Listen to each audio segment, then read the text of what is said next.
Hey, good morning, my friends. Welcome back to another episode of my channel. Today,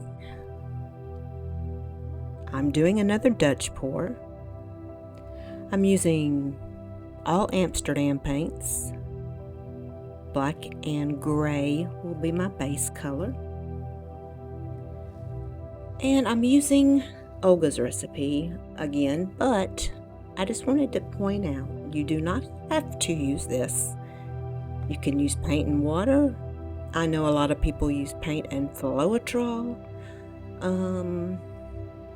Other than that, if you were interested in taking Olga's course, you are certainly welcome to.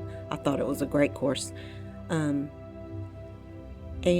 I will put a link down in the description.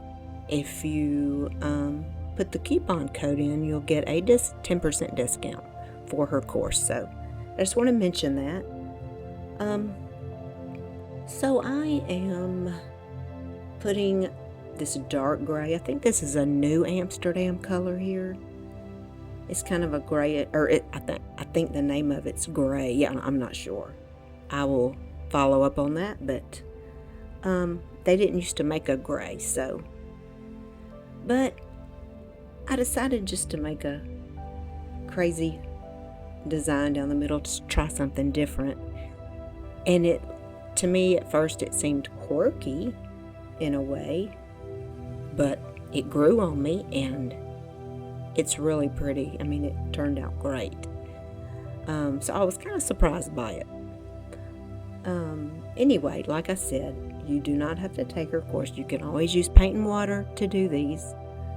Maybe 45 paint, 55 water.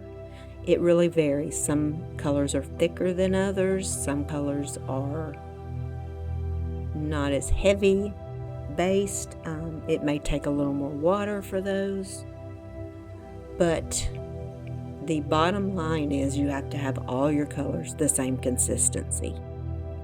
Just try your best to make it close as you can, and you will make a beautiful Dutch pour. So,